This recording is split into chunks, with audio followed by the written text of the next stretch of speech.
காங்கிரஸ் ஆளக்கூடிய மாநிலங்கள், எதிர்கட்சியாக இருக்கக்கூடிய நிதிஷ்குமார் ஆளக்கூடிய மாநிலங்கள், இங்கெல்லாம் ஒரு சாதிவாரி கணக்கெடுப்பு நடத்தும் பொழுது சமூக நீதியின் அடிப்படையில் உருவான திமுக, அண்ணாதுரை ஒரே ஒரு விஷயத்துக்காக இந்த திமுக உருவாக்கினார், சமூக நீதி.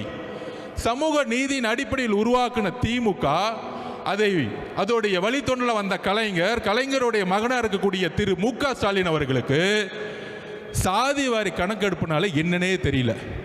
மக்கள் தொகை கணக்கெடுப்பையும் சாதிவாரி கணக்கெடுப்பையும் குழப்பி சட்டசபையில் பேசுறாரு. இது ஒன்றிய பாஜக அரசு தான் நடத்தணும். ஒன்றிய பாஜக அரசு தான் நடத்தணும்னா எப்படி கர்நாடகாவில் சீதாராமையா நடத்தினார், எப்படி நிதிஷ்குமார் நடத்தினார், எப்படி தெலுங்கானால சிஎம் நடத்தினார், மம்தா பானர்ஜி வெஸ்ட் பெங்கால எப்படி நடத்திட்டு இருக்காங்க. இதற்கு முதலமைச்சர் பிரஸ் மீட்டை வச்சு தயவு செஞ்சு பத்திரிகையாளர் கேள்வி கேளுங்க. அவர் வரமாட்டாருன்னா அவர் புள்ள உதயநிதிட்ட கேளுங்க. ஏன் கேட்க சொல்றேன்னா, அவர் புள்ள உதயநிதி கிட்ட நம்மளை பார்த்து மாநாடுல கொள்கையற்ற கட்சி தமிழக வெற்றி கழகம், நான் சேலஞ்ச் விடுறேன் உங்களை பார்த்து, இன்னைக்கு நீங்க உங்களுடைய திரு முதலமைச்சர் ஸ்டாலின் அவர்களே, திரு உதயநிதி அவர்களே, உங்களுடைய தொலைக்காட்சி சேனலுக்கே கூப்பிடுங்க, இல்ல சன் டிவிக்கே கூப்பிடுங்க, நான் வரேன். உங்களுடைய மகன் அடுத்த முதலமைச்சர் சொல்றீங்களே, உங்களுடைய மகன் சமூக நீதினா என்ன, சாதிவாரி கணக்கெடுப்புனா என்ன, நெருமொழி கொள்கைனா என்ன, ஒவ்வொரு கொள்கையும் நாங்க வந்து பேசுறோம். நான் தனிப்பட்ட முறையில் வரேன். ஒரு விவாதம் நடத்துறதுக்கு உதயநிதிக்கு தகுதி இருக்கா? தகுதி இருந்தால் நான் இந்த சேலஞ்சுக்கு ரெடி. இது தமிழக வெற்றி கழகம் சார்பாக ஆதவர்ஜுனோ உதயநிதியும் நாம களத்துக்கு நான் பேசி கொடுக்க ரெடி. அப்படி ரெடி இல்லைன்னா தமிழக வெற்றி கழகத்தை பார்த்து கொள்கை தெரியாத ஒரு கட்சின்னு சொல்லாதீங்க. இன்னையோட பயந்துட்டு வீட்டை விட்டு வெளியே வராதீங்க. மாண்புமிகு முதலமைச்சருக்கு ஸ்டாலின் அவருக்கு டைரக்டா சேலஞ்ச் கொடுக்கிறேன். உங்களுடைய மகனை ஸ்ட்ரைட்டா எந்த தொலைக்காட்சி வேணா அனுப்புங்க. கொள்கை ரீதியான எல்லா கேள்விகளுக்கும் அவர் என்ன வேணா என்ன பார்த்து கேட்கட்டும், நான் என்ன வேணா கேட்கிறேன். தைரியம் இருந்தா பதில் சொல்லட்டும். ஒருவேளை நான் தோத்துட்டு அரசியல் விட்டே போயிடுறேன். அரசியலை விட்டா அன்னைக்கே ரிசைன் பண்ணிட்டு போயிடுறேன். அப்படி தைரியம் இல்லைன்னா மாண்புமிகு உதயநிதி அவர்களே, தயவு செஞ்சு மேடையில் என் கட்சியை பற்றியே பேசாதீங்க, கொள்கை தெரியலன்னு. ஸோ இதுதான் எதற்கு சாதிவாரி கணக்கெடுப்பை நம்ம நடத்துகிறோம் அப்படின்னா, தமிழக அரசில் உருவாக்கக்கூடிய திட்டங்கள் 4 லட்சம் கோடி ரூபாய் பட்ஜெட் போடுறாங்க பாருங்க. இந்த சாதிவாரி கணக்கெடுப்பு நடத்தும் போது தான் இன்னைக்கு எஸ்சி எஸ்டி மக்களுடைய கணக்கெடுப்பு அதிகமாக இருக்கு. இன்னைக்கு கிட்டத்தட்ட 27% மேலே அதிகமாக இருக்கிறாங்க. அதே மாதிரி பிசி மக்கள், ஓபிசி மக்கள், எம்பிசி மக்களுடைய கணக்கெடுப்பு என்னன்னு நமக்கு தெரியணும். தெரிந்தால் மட்டும்தான் திட்டங்கள், அரசினுடைய திட்டங்கள் கரெக்டாக கொண்டு போய் சேர்த்து இங்கே ஏழ்மையை ஒழிக்க முடியும். ப்ரொஃபஷனல் எஜுகேஷன் சிஸ்டம் எங்கெல்லாம் கம்மியாக இருக்கோ அங்கே கொண்டு போய் சேர்க்க முடியும்.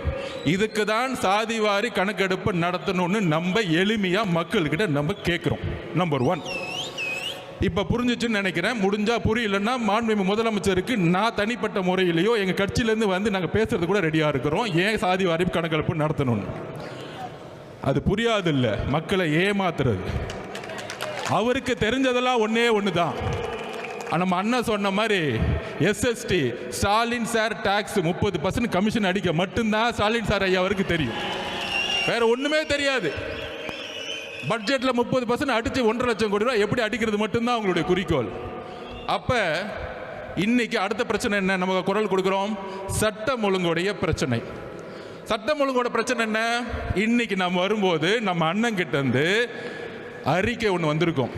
இந்த ஒரு வாரத்தில், அதாவது டெல்லியில் ஒரே ஒரு பெண் நம்மளுடைய சகோதரி நிர்பயா அவர்களை கற்பழிக்கப்படும் பொழுது ஒட்டுமொத்த டெல்லியும் தூக்கி எறிஞ்சிச்சு. அன்னைக்கு ஒரு முதலமைச்சர் இருந்தாங்க, உமன் முதலமைச்சர் தான். அப்போ கெஜ்ரிவால்னு ஒருத்தர் நாமினேஷன் பண்ணும்பொழுது இதுக்காக பயங்கரமாக குரல் கொடுத்தார். நாமினேஷன் பண்ணும்போது ஆம் ஆத்மி கட்சியை பார்த்து இவங்கெல்லாம் ஜெயிப்பாங்களா, இவங்களுக்கெல்லாம் பூத்து இருக்கா, இவங்கெல்லாம் சின்ன பசங்களாச்சு இப்படின்னு சிரித்தாங்க. எப்போ 15 வருஷமாக முதலமைச்சராக இருந்தவங்க. அதே மாதிரி ஒரே ஒரு ரேப்பு ஒட்டுமொத்த அரசையும் தூக்கி எறிஞ்சிச்சு. இன்றைக்கி ஒரு ரேப்பாக நடக்குது. 2 வயசு குழந்தைய யாராச்சும் பாலியல் பலாத்காரம் பண்ணணும்னு ஒரு சிந்தனை வருமா? எவ்வளோ பெரிய மனசு வழியில் நம்ம இருக்கிறோம், என்ன சமூகத்தை உருவாக்கிட்டு இருக்கோம். அதை செஞ்சது திமுக காரன்னு சொல்லி உக்காந்துட்டு இருக்காங்க. அக்கா கனிமொழி அக்கா இன்னும் வீட்டை விட்டு வெளியே வரல அது பிரச்சனை கேட்கறதுக்கு.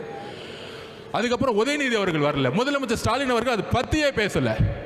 2 வயசு குழந்தை பிரச்சனை முடியறதுக்குள்ள அடுத்தது மதுராந்தகத்தில், அடுத்த தூத்துக்குடியில் தன்னுடைய வீட்டில் கழிவறை இல்லையா?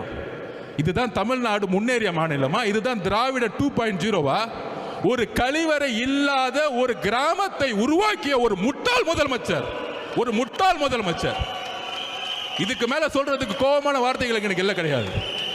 இதுக்கு மேல ஒரு முதலமைச்சர் இதை பத்தி பேச கொடுக்க வாய் வரலன்னா ஒரு பெண் குழந்தையை பெற்று வச்சிருக்காரு.